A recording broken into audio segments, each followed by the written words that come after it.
Good morning, everybody. Welcome to the podcast. Today, we're going to talk about the topic of social media. So, occasionally with these solo podcasts, sometimes I'll kind of just go through my general learnings about my own experiences in living life, and sometimes I might choose a specific topic that I've been thinking about recently or just want to share some insights about. And today, we're going to spend maybe like an hour or so talking about the concept of social media, what it does to your brain, how it impacts you, and the benefits that you can see in your life from deleting it. So in front of me today, I have made a list this morning of 8 different benefits that I've seen in my life from deleting social media. And then once we go through those, I'll also talk you through some of the strategies that you can employ to actually help you to do it, because obviously it's not easy to do, but I can help you to do that.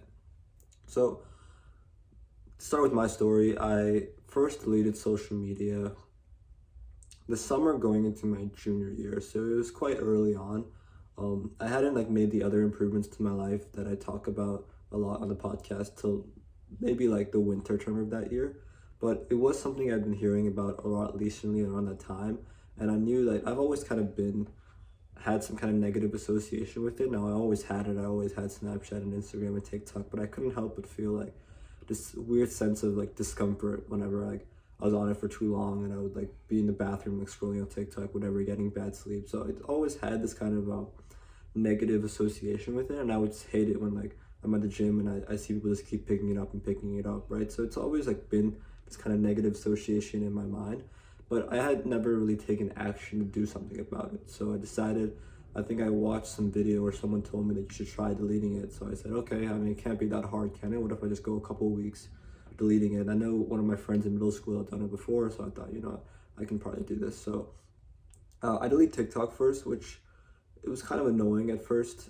because I spent a lot of time early that summer scrolling on TikTok, kind of just wasting my time. So that was the first change I made, and for me, deleting TikTok wasn't that hard. I deleted it and it sucked for a few days, but I kind of quickly got over that. But there was a different feeling I got when I deleted Snapchat and Instagram maybe a month or two later. And immediately when I deleted it, I felt this insane sense of loneliness because whenever I opened the phone, there was notifications there. And that was a weird feeling because, I mean, at the time I was so, I think that those notifications gave me a sense of comfortability. I think we all try to have these random things in our life that we can always fall back on, is a sense of comfortability or that sense of social connection. And I guess at the time, I had associated that with picking up my phone and just seeing notifications there. So it was a weird feeling because when I deleted it, every time I pick up my phone, there's nothing there, and I felt this insane sense of loneliness for all of a sudden for an hour, and it was too hard for me to bear with. So I re-downloaded it within 2 hours, and then I felt, okay, we're getting the Snapchat notifications. I can get those Instagram. I can scroll on Instagram. I have that sense of mental peace because of it. So I kind of show you how deep it was into that. But then I had it for a couple of few days, and I said, let's do this again, and I deleted it. And I lasted for a little bit longer this time. I re-downloaded it. And finally, the third time I delete it. And this time, I actually succeed, and I go a couple months without it. And, there were a lot of challenges that I went through and limiting beliefs that I went through before this process. So I'll talk you through some of those today. But, ultimately, I go to a fall term, my junior year, I'm doing my thing. And I do feel that there's some of the benefits I felt immediately. And, there were a couple of times I re-downloaded it. I think when I traveled to Australia that December, I re-downloaded it because I want to make a post, right? And then I re-downloaded it for a few days. And that was an important moment as well that I won't go more into later on in this video. But it was an important moment because when I re-downloaded it in that winter, I immediately felt the different state, my mental state from the time I had deleted it to the time I had it again. And that was a very interesting dynamic that we'll get into.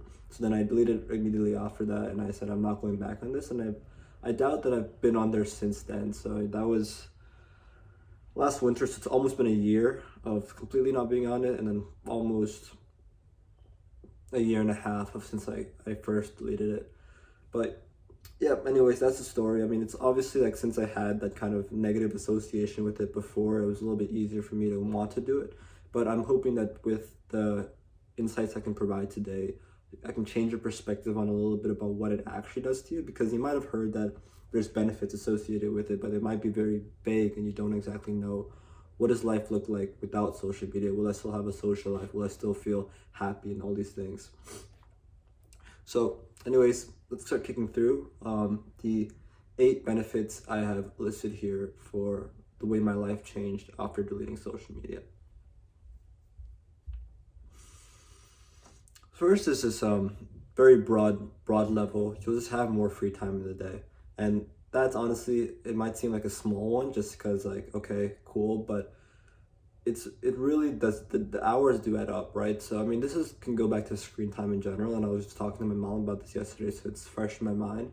But I could tell that a lot of people have limiting beliefs that, first of all, they see their screen time, they don't associate 5 hours of screen time with 5 hours of actual time.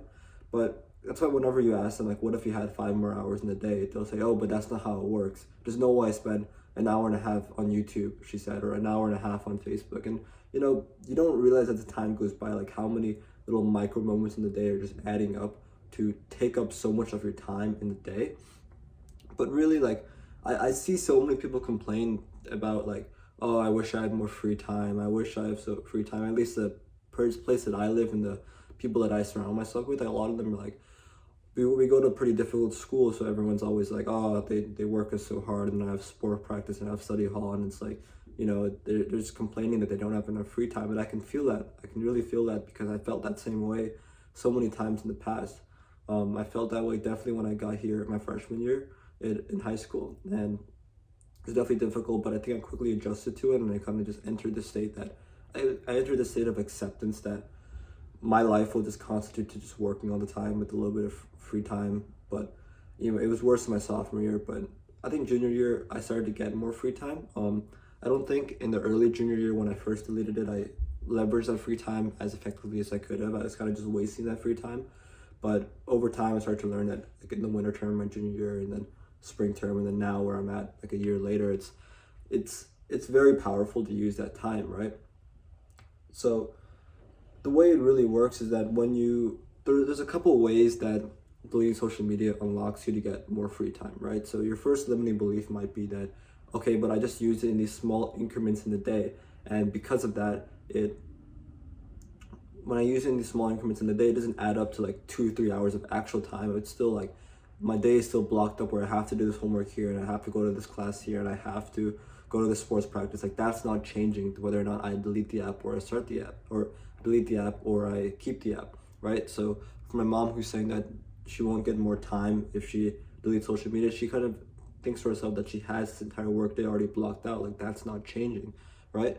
But one of the first ways that it unlocks you to have more time is that activities take you significant less time than you expect them to, right? So normally, if you are doing homework, I think that homework is the best example, right? It takes you 2 3 hours in general. Deleting social media, the homework will take you probably 50% of the time. And you don't have to be working like a dog, like going super fast or anything, but it will just naturally take less time. I noticed that in my junior year, when I just didn't work, even when I use my phone, just not having social media to, like, see the notifications there or start scrolling, like, people don't realize that how just picking up Instagram for a minute leads to 10 15 minutes of time lost. So those minutes really add up, and it really feels like you have more free time in the day. Now, how do you actually want to use that free time? Well, I think it's almost like, I don't even understand that question really. Like, how do you use up the free time that you just gain back from spending all your time scrolling on social media? Because there's just so much shit to do. Like, in this world, there's so much shit you can be learning. There's so much shit you can be doing. There's so many people you could be hanging out with and making good memories instead of just stimulating yourself, right? So you can just try out new shit. You can play different sports. You can be athletic. You can try an instrument. There's so much shit you can do with that free time. Like, for example, for me, I'm done with my fall term, my senior year, so my workload is definitely going to be significantly dropping. I have a couple of college apps I still have to finish, but with that free time I've gained back, my work does not take me a lot of time. I usually, in the entirety of fall term, I work for about an hour a day on schoolwork, and then the free time I devoted to, first of all, I really enjoy wrestling, right? And I mean, that I was doing anyways, but I can at least do that without the pressure and stress of having to go back to my room and work. The additional free time that I gained back, I started work on this project because I really enjoy making these videos and then talking to people and learning from them. So the podcast project I started with that free time I got. And if I ever have even additional free time, which I sometimes do get on like Saturdays, Sundays, I'll maybe spend time with my friends. We'll go lift together. I might maybe read a book, maybe watch a podcast. But it's insane the amount, like, when I reflect back at like a Sunday, I'm like, how much I've done in the week, like how how much I've read, how much I've watched, how many people I've spent time with, how many of these projects I worked on, in addition to getting done with my schoolwork and wrestling. It's like, it almost seems insane. It almost seems like it's impossible, and many people won't believe it. But I really urge you to try this, because deleting social media, those 4 hours you spend scrolling do add up to 4 hours of actual time. And I know you would, if you had 4 more hours in the day, it would feel very different to you. So the first benefit is just more free time in the day. The second one is just less mental clutter. So I talked about this previously, but on different podcasts, but there's this concept I've been thinking about recently about how noisy our current world is. You know, we're fed growing up all this media and this marketing, and it's almost like everyone's always trying to sell you something. Every time you're like watching a YouTube video, there's an ad where it's like, buy this new product or do this new thing or have this new experience, and all these agencies trying to make money off of you by selling you these things. And if you look at America, if you look at Western culture, it's very consumeristic, and it wasn't always that way. But the mindset that we're all drilled into us from birth is that your problems can be solved by buying something, by buying a product, by buying an experience, and you're always seeing people trying to sell you new shit to buy. And you know, in addition to that, you have so much mental clutter already from all the noise in this world, from all the people that just keep talking and don't shut up, from all the different agencies yelling in your ears, all the society expectations telling you to do this and do that. So there's so much noise already, and we just contribute to that noise by scrolling on social media, because you know, as you're scrolling, your brain is inputting so much information. Like, you scroll one post to the next post to the next post, you hear this news of like what's happening in the Middle East, or you hear this post on rap about this new rapper's new song that you'd never heard about, but you're just trying to follow it so you stay up to date and sound cool. Or you hear about this new rapper that died, or you hear about this like big fire in California. Like, there's so much more noise that you're just seeing from just scrolling on Instagram, scrolling on these TikTok videos. And that mental clutter doesn't add to anything in your life, because you really only have limited brain capacity on a day-to-day basis.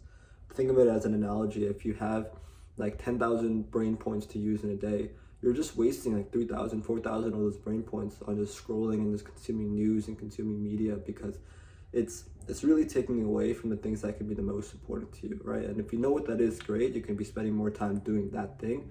If it's a sport, if it's your academics, if it's a project, if it's people, you can be giving more of your mental space and capacity to those things. And therefore those things can fulfill you even more. But you're just like saying that you disrespect yourself so much that you're just willing to take away like 50% of your thoughts and 50% of like your mental capacity on a day-to-day basis, just wasted, right? And it's true that you don't have unlimited brain capacity. It is true that you only have a limited amount of brain space you can use, and it gets used up over time. It gets tired, your brain needs rest as well. And the time you spend away from your main task or your work or your relationship should be time spent resting, not overstimulating as well, because your brain never receives that rest then. So really it does free you from that mental clutter. And you know, although you can't change the world for what it is, you can't change the fact that there is so much noise in the world. You can help to eliminate a lot of that noise by not following the news, by not being on social media. It just removes such a significant amount of the irrelevance of your life. Like, all of the things that you think are important, like staying up to date with what's happening, you think that's important, but you delete it and you realize that none of the shit you were reading about was important. So it does definitely reduce mental clutter. And another benefit of that is that when you have less mental clutter, you have more of an ability to think more deeply, right? Thinking deeply allows you to better understand your own desires. It allows you to better understand who you are and what you want to be and what you want to do. And again, just having more mental space dedicated to what's most important to you will allow you to live a more better and fulfilling life. So the third benefit is the removal of the comparison dynamic. So I want you to think about your ancestors, maybe generations ago. If we look at thousands and thousands of years ago, I'm talking really far back, you lived in a tribe. You lived in a tribe of maybe 50, 60, 100, 200, 300 people max. People were living in your tribe. And you know, you're born and that's all you see around you. All you see is like your friends in the tribe and the families in the tribe, and everyone's trying to level up in the tribe, and you know, everyone has their own skill and everyone has their own thing, and you have to be the warrior or whatever like the expectation is in that tribe. But really, as you're growing up, there is definitely a lot of comparison happening, right? Because as humans, we're always trying to be number one, we're trying to compete, and a lot of people have that competitive nature more naturally than others. But growing up in the tribe, you'll have a healthy competition amongst the people in the tribe, which they will always be pushing you to be number one or whatever that thing is for you. But when you're only comparing yourself, like if it's a tribe of 300 people max, and there's 150 guys in the tribe, if you're a guy, you're only comparing yourself to like 149 other guys. And because of that, it's much easier to level up in a group of 149 people, right? Everyone has their own unique thing, their unique talent, their unique ability, and because of that, you're able to level up more easily. Now, a lot of like fulfillment in life, people think it's like one big thing that will make them happy, like one big achievement, one big experience, one big travel, but it's really the comparison effect of like what you had yesterday compared to what you have now. And that comparison effect even happens amongst other people. You're comparing what you have to what other people in your tribe have. And sure, you could say it's a negative thing that you want to free yourself from, but it's inevitable in our nature that you're going to compare. And when you're comparing yourself to the person who's right there, then okay, you might have that sense of negative feeling that you're inferior to him, but that can inspire you to go past him, and eventually you can reach a point where you're so unique and so good at that one skill that you've cultivated. It's very easy to level up in a tribe of 300 people. But now your tribe has 7 billion people. Now you can go on Instagram and there's always someone who's better than you. And it could be in any domain or category. It can just be better than you at life, right? Like you're sat there in your dorm room and you see someone online who is bigger than you, who is more athletic than you, who has more money than you, who has more experiences than you. And you're always comparing yourself to the person with a nice car who's traveling to Italy, who has all these amazing things that you don't have. So although before you would only compare yourself to maybe 300 people, your mind is naturally comparing yourself 24/7 to first world standards. You're always saying like, what do I not have, instead of the gratitude and the fulfillment you get from appreciating what you do have. And because of that, you fall into these cycles where it's very hard to find fulfillment. Whenever you achieve a desire, you have 150 more desires placed on you from just scrolling on social media, right? So deleting, obviously you can't, the comparison dynamic will always exist because you kind of know consciously that whatever the goal is for you, right? If you're trying to get number one in guitar, or you just really enjoy the guitar, it's hard to level up because there's always someone better than you online who can play the guitar. If you're playing baseball, there's always someone who can hit better than you. If you're trying to start a podcast, there's always someone who's better than you. And obviously, like, you can always know that in the back of your mind, and that's okay. And it's okay to strive to be as good as those people, right? Me deleting social media does not change the fact that I know that there are other people who have bigger podcasts than me. But when you're scrolling on social media, it gets exasperated. And it's a constant reminder about how inferior you really are. And you don't want to be constantly reminding yourself how inferior you are with your 200 pickups a day. So, and another reason why the comparison dynamic is so bad with social media is that a lot of it's not real. You'll see the person who seems so perfect and so special, but in reality, like a lot of it's not real. A lot of it's fake. A lot of it is, you don't see like the 100,000 times they failed. You only see that one time they succeeded and they post that. So everyone's life almost looks perfect.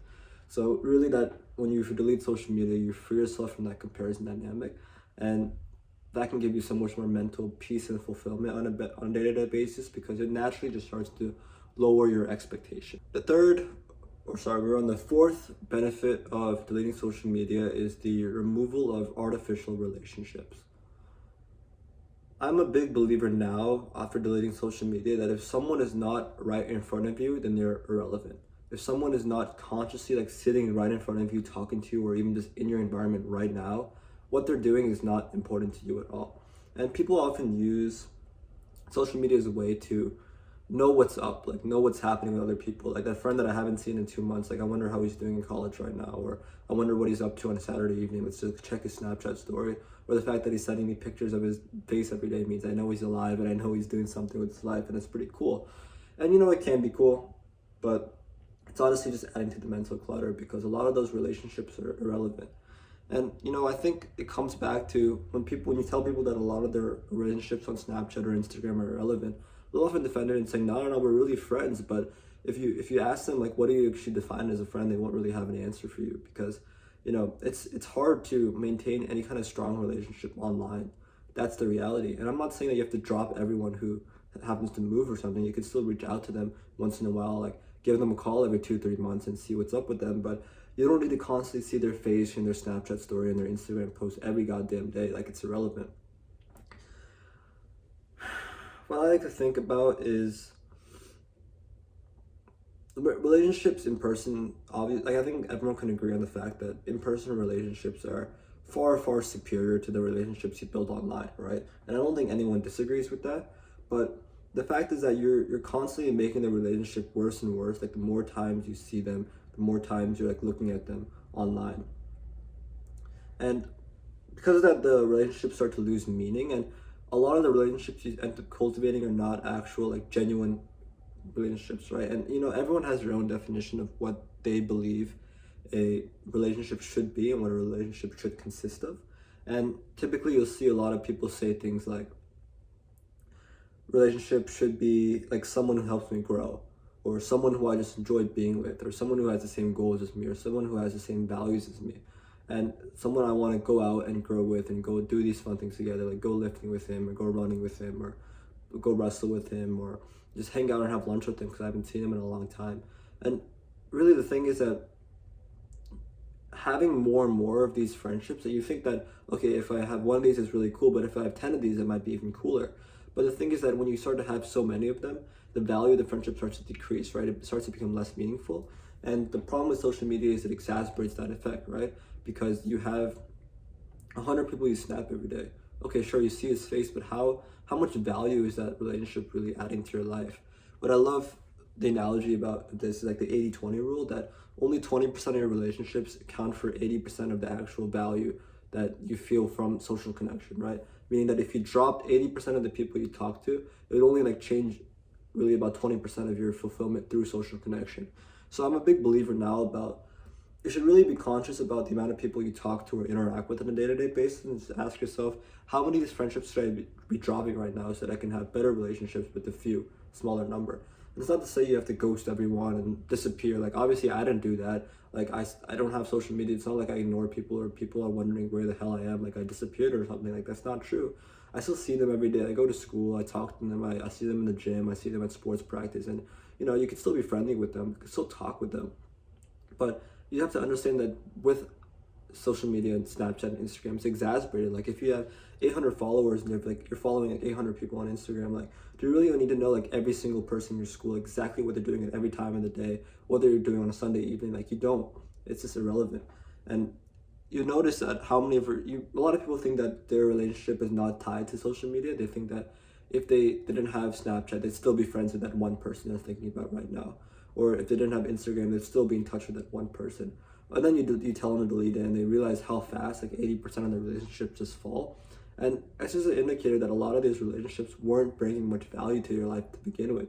It's just an indicator that you really need to prioritize the few relationships that when you think about, just smile because you just enjoy being with them, you love being with them.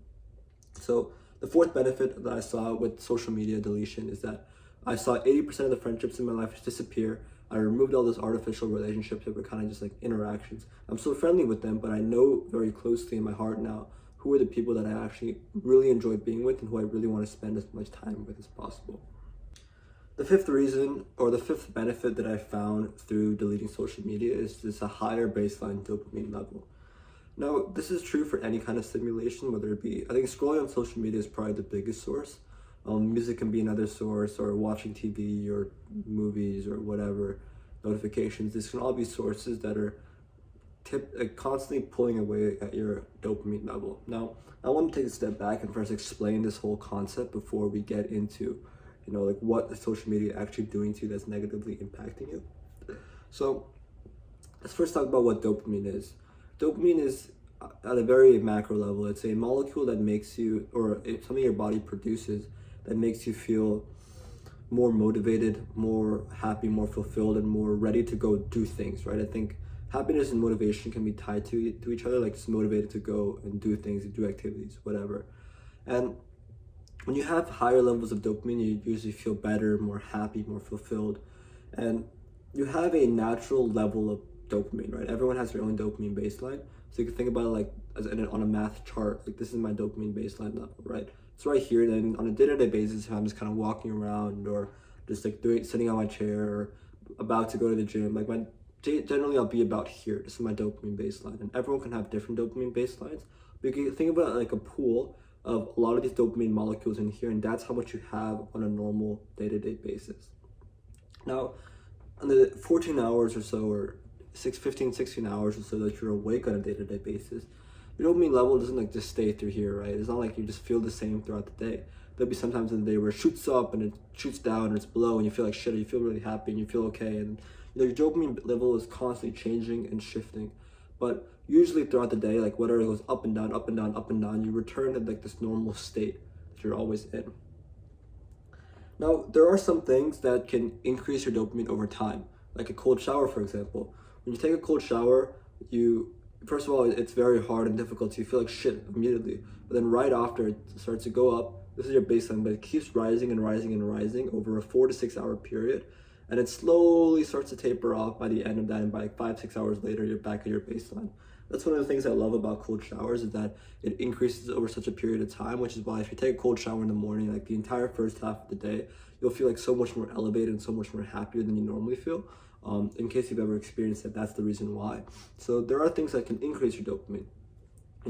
There are things that can decrease your dopamine level, but usually things that decrease your dopamine level, they usually shoot back up pretty quick. Like, for example, doing something difficult, right? Doing something like exercising. And for a lot of people, exercising actually increases their dopamine level because they've enjoyed it so much. But doing something that actually feels like physically really discomfortable, right? That might lower it, or something someone might say, etc. But generally, like things that are supposed to lower your dopamine, they will shoot it up afterwards. But there are a few very specific things that can shoot your dopamine levels extremely high immediately. I mean that when you do it, you're like all the way up here, like off the screen. Like here's your baseline, take it all the way up here. For a very immediate short effect, you can think of some of those things, right? Those things that instantly make you happy, like you throw in a very funny video and all of a sudden you're laughing, or you go on social media, or you smoke weed, whatever that might be. You can think of those things that immediately shoot up your dopamine.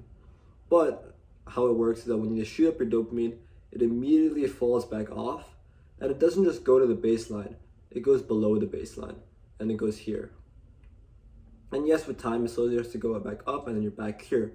And you can think about each time you pick up your phone, it's one of these big shoots up, right? So every time you pick up your phone, the amount of dopamine that comes out of your phone, the way the phone is designed, like the color of the notifications, the sound it makes, to the way the app is designed, is all designed to produce as much dopamine as possible. And okay, you open the app, you shoot up, right? Okay, you're cool. And then you feel like shit afterwards. But it's supposed to go back up, right? But before it even goes back up, you do another shoot up. And it shoots even lower down. You do another shoot up, and you do another, and then it keeps going back and back and back until your baseline is naturally like so much lower that on a day-to-day basis you just feel like shit, because this is how your normal baseline is. And it makes sense. I mean, we were in history class we were doing some kind of media activity, and my teacher asked everyone to pull out their phone and see how many pickups they have.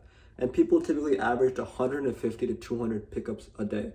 So if you can think about it, you're 150 times a day, your thing is going like this, up and down, but every time it goes down, it goes a little bit lower.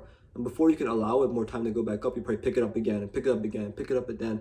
Your baseline is just so low that on a day-to-day basis, you walk into class and you feel like shit. It's like right after lunch and you feel tired. It's like you're about to do your homework and you feel horrible, and you wonder why you feel horrible throughout the day, why you don't feel great throughout the day. It's because you're just overstimulated, right? In addition to that, you throw some music on, okay, does it again. Okay, you throw it like 5 minutes here, I'll throw like a little video on, okay, now we're back again. And your baseline is just so low. And removing stimulation in general, and social media is a big one because you're constantly opening your phone and scrolling. When you delete the social media, your baseline starts to naturally increase to back where it used to be, right? If you don't have, like I pick up my phone, on average, I'd say 10 times a day. Like I have a Google sheet that tracks it for me. So I can always look back and see if I'm picking my phone up a lot more. Like, I think the last 2 days was like 13 or 14, so it went up a little bit. But typically I'm average about 10 pickups per day. I only pick up my phone 10 times per day.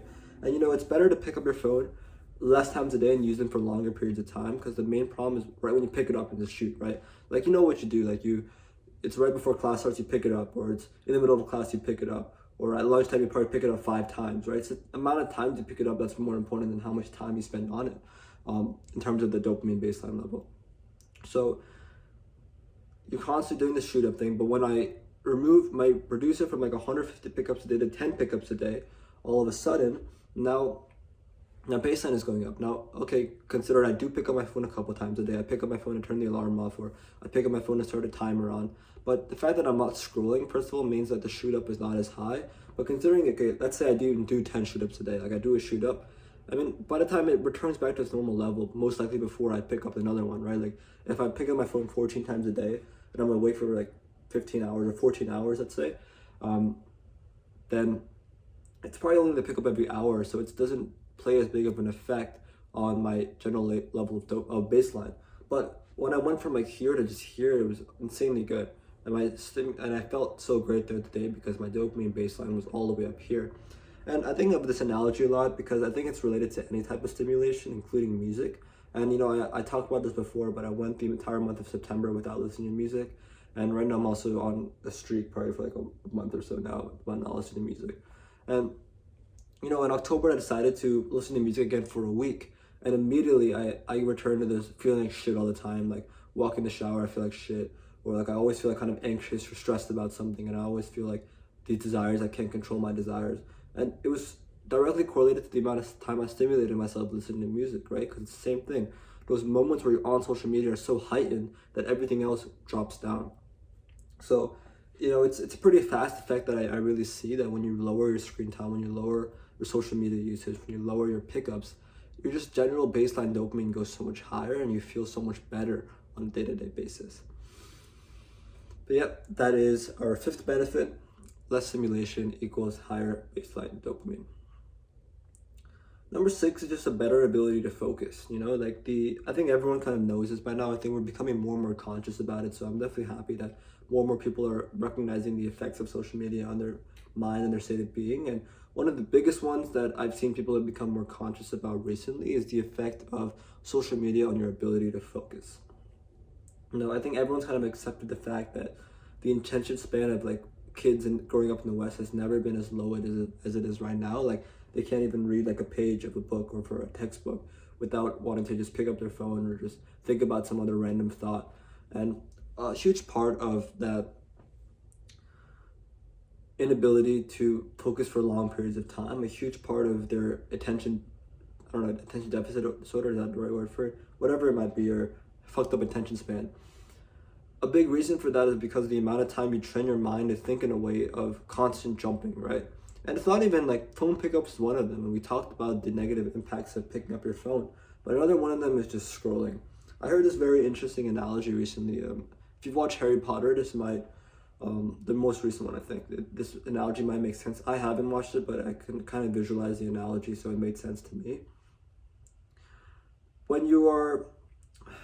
Apparently there's some scene in Harry Potter where he is in some kind of library and then he wants to learn about something and there's all these books kind of just appear around him and they're all open and he's kind of just consuming all the knowledge from all the different books around him, right? So basically the way that this person described the analogy was that when you're on a post on social, let's say you're on the first post on social media, your brain is like taking in all the input, it's taking in all like the features of the post and all the information that's being received. And you can think about it as all these books around you that your brain is like taking in all that information. And then you scroll to the next post, and all of a sudden, all those books that were just there you're consuming from, they all change to different books. And you scroll, they're all different books. And you scroll, they're on different books. And I want you to think, like, how many times have you been on social media scrolling, and how many posts have you gone through every time you scroll? Your brain is being designed to think in a way of, jumping from thing to thing, jumping from one post to the next post, from one information to the next information, that it's not been trained to like look at one piece of information, like one post for like an hour long period of time. And because you don't practice this enough, because every time even you're trying to focus on work, you'll take like a 10 or so phone breaks in between. And you'll always make an excuse. Oh, I just had to take a picture of my homework, and you end up texting someone. Oh, I had to just call my dad real quick. Like you'll make all these excuses, and then for that reason, you train your mind to work in a way where you can't focus deeply. And because of that, your work takes so much longer, and you don't even feel like you're present with the work when you're doing it. So, when you stop all the scrolling, and I think TikTok is the worst one, because of all the, like, you're every time you scroll in a video, you're getting a full screen of information, you're getting all these random TikTok sounds and noises, and you're usually doing some like stupid shit, and you're just getting stimulated like crazy.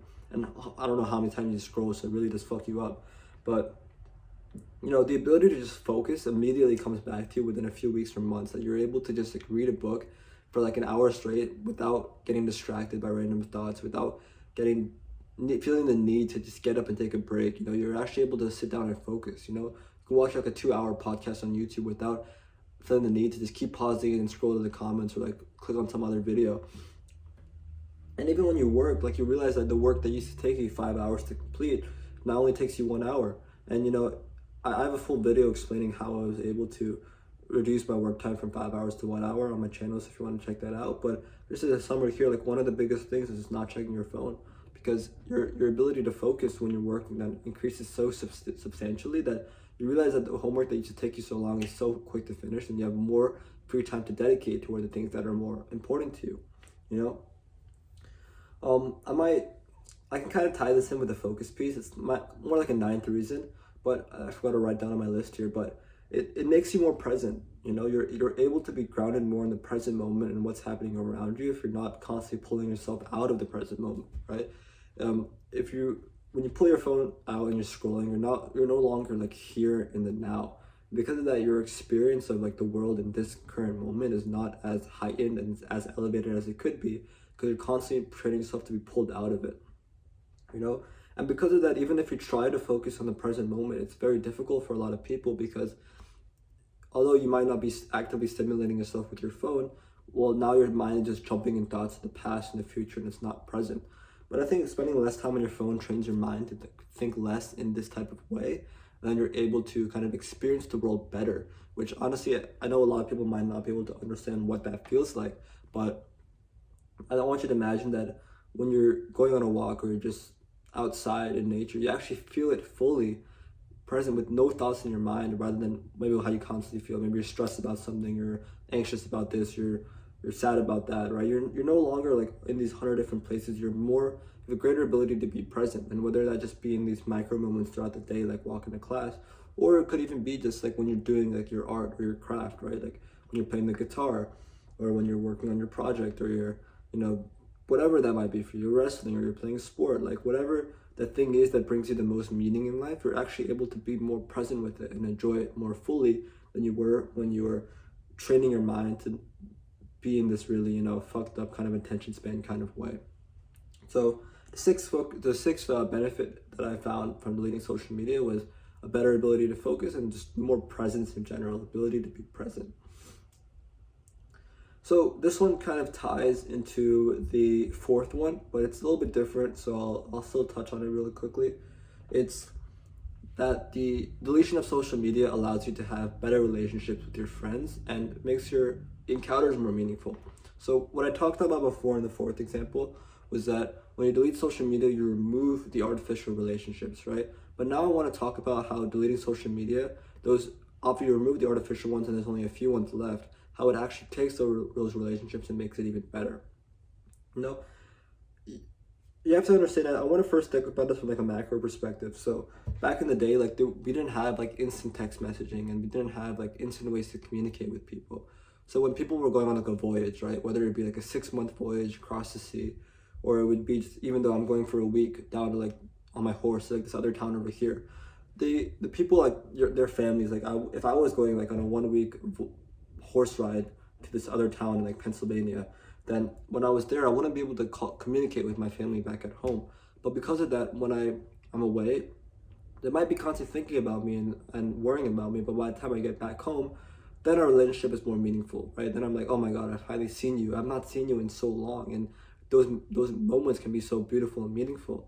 But I mean, if you imagine I was in a week in Philadelphia and I was calling them every day and I was like texting them all the time, like sure, I was, always in contact with them. So, at least there's a sense of peace you get because you're not constantly worried about where he is. But then when I return, it's kind of cool, but it's not like that big moment that I'm not seeing you in so long. It's so great to see you. And, you can kind of see that with, since I go to a boarding school, you can kind of see that dynamic play out where, like I do call my parents pretty often, like every single day. So it isn't like some big grand moment when I finally come home, like, holy shit, I haven't seen you in like, what has it been, like 3-4 months? But it's still great and stuff, but it would be more meaningful if I didn't talk to them for that period. And now going on a more micro level, think about the friends that you hang out with on a day-to-day basis, or even on a week-to-week basis. Let's say you meet your friend like once a week and you grab food with him, or you go to the gym with him, or whatever that might be. If you really love that person and someone who you really enjoy spending time with, then those periods of time where you're away can make those periods of time where you're not actively with each other can make those moments where you're actually with each other even better. It's more meaningful if you haven't seen each other in so long, right? Like right now it's over Thanksgiving break, so the friend I talked to last Friday when we were wrestling, like I haven't reached out. I probably won't talk to him until I get back. But then when I get back with him and I see him again, those relationships will be so much more meaningful, right? And the thing with Snapchat is like you're constantly seeing their face. Or the thing with Instagram stories, you always know they're around doing something.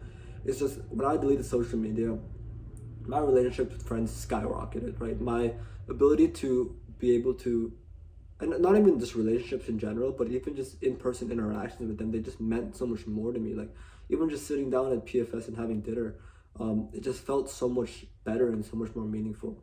So the seventh benefit of deleting social media is that you have better relationships with your friends and families, or just friends in general, families. And those encounters that you have are so much more meaningful. This eighth one is kind of related to like the last mental clutter, but it's a little bit more specific, and I really love this one. So the eighth benefit is that you have less monkey desires. So I think a lot of life, or a lot of what we do on a day-to-day basis, is trying to fulfill our desires. We have something inside of us that's driving that we want to get from point A to point B, and usually the desire is trying to guide us that this is the thing we want, you should go in that direction. Typically we have many different desires.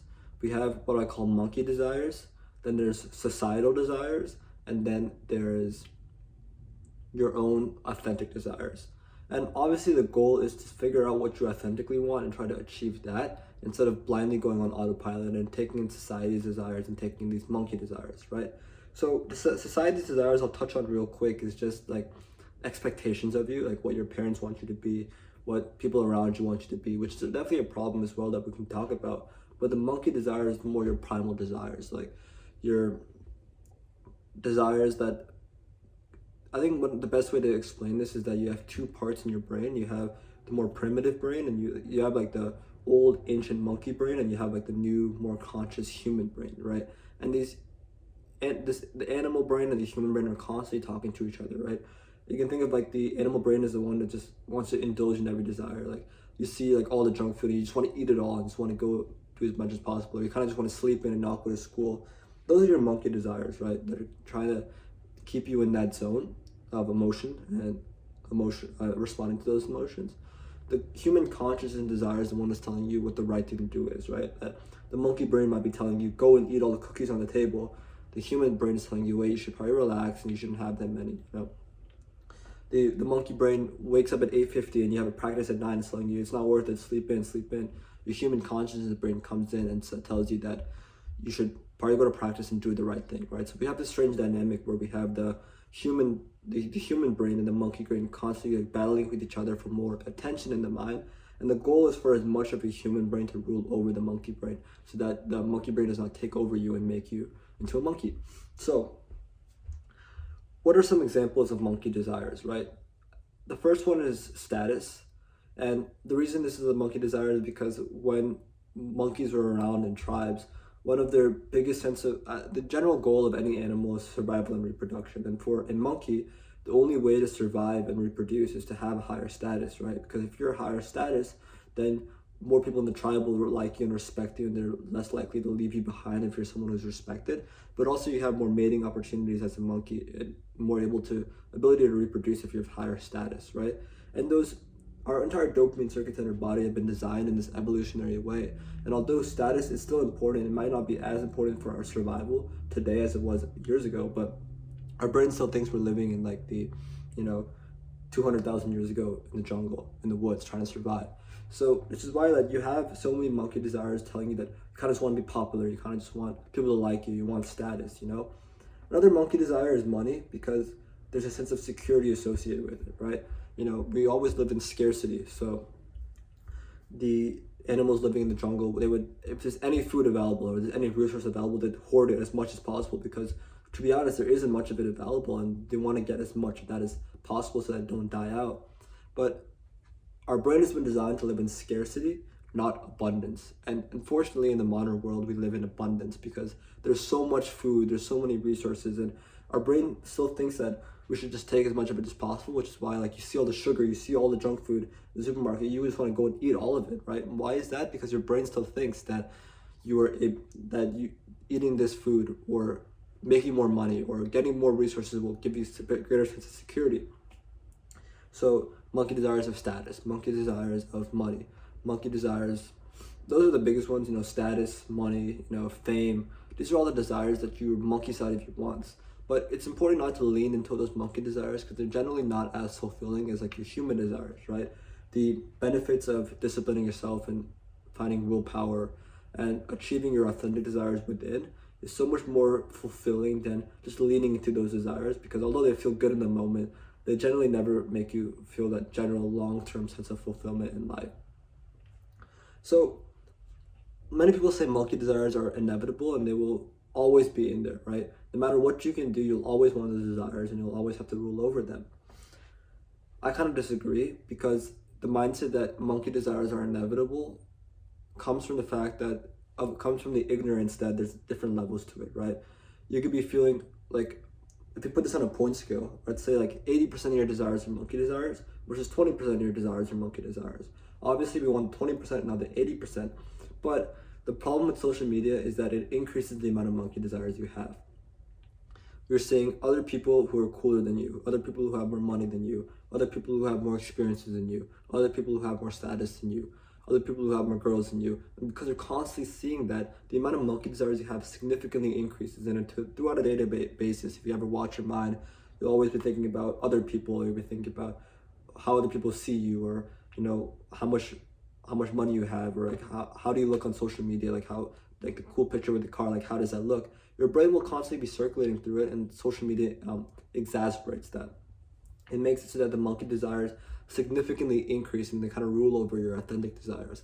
But what I found is that in moments when I have social media, in moments when I don't have social media, the moments when I don't have social media, the amount of monkey desires I have significantly decreases. And I'm more at peace with life and I'm more fulfilled. And I don't have all these desires like, I just want to make money. I just want to, obviously these things are important, but when it becomes like a mindless obsession that I want money for the status of it, I want money for the cool car. At that point, it's not very healthy for you. But removing the social media piece of it allows those monkey desires to significantly decrease, and you have more time to listen inward and look at those authentic desires. And I do want to focus mainly on the social media piece of it today, but there are different ways you could access those authentic desires, and it takes time to figure out what that is. You have something inside you that's so unique to who you are as a person because of how you're genetically wired and the experiences that you've had as a person. But with time, I'm sure this will start to make more sense. You start to look inward, you spend less time distracting yourself, more time looking inward, and you have less of those monkey desires. You'll be able to see your authentic desires even more and more. But yeah, that's pretty much it. Those are the 8 benefits of deleting social media. So we have more free time in the day, less mental clutter, so more mental space to think about real shit. The removal of the comparison dynamics, that there's always someone better than you, that dynamic kind of disappears. The removal of irrelevant relationships, less stimulation, so a higher baseline dopamine, better ability to focus and more presence, better relationships with friends, so your encounters are more meaningful, less monkey desires. So I had a list of some limiting beliefs here that I can quickly click through, but I don't want to spend too much time on this piece, but it's some things that I always hear people say about why they can't delete social media, what their unique reason is, right? Number one is, how will I stay in touch with my friends, right? Again, I think we've talked about this plenty today, that those friends that you want to stay in touch with, first of all, you can message them. If you simply switch from using Snapchat and Instagram as your primary means of communications to iMessage, you will already unlock most of the benefits you see on the list right here, right? People cope and say that, I use Snapchat to text my friends and I don't actually snap anyone, or I don't even look at stories, I don't even look at the news page. And people will say that, I just use Instagram to reach out to people. But truthfully, if you really just use it for that purpose and just delete it, because then because the truth is that you're still getting some of those negative effects from just being on the app, because inevitably you'll find yourself looking at people's stories, opening people's snaps. It's inevitable. You can't fully escape from that. And if you're really just using it to text friends, then just get their phone numbers and do it there. because that way you can eliminate fully all the negative effects and unlock the 8 benefits that we talked about today. How will I stay up to date with what's happening around me? You don't need to. I've gone a year without it. Everything in my life is better. There's nothing you need to stay up to date. Like it's not, things that are important will come to you, and you'll find out from just being around other people. You don't feel ostracized or outcasted from not being there. You will still know like what the hell's happening around you. What I do with my free time, we talked about this one already. There's so much to learn and to be doing in this world that I don't believe in boredom. There's always something to do. Just find out what that thing is for you. Yeah, man, that's it. That's all I got for you today. I really encourage people to take this seriously, because even if you just try it for like a month challenge, right? There's so many benefits that you can unlock from doing this practice that 100%, I think there's no doubt in my mind that this is probably one of the biggest changes I've made to my life and the biggest benefits that I've seen. Peace.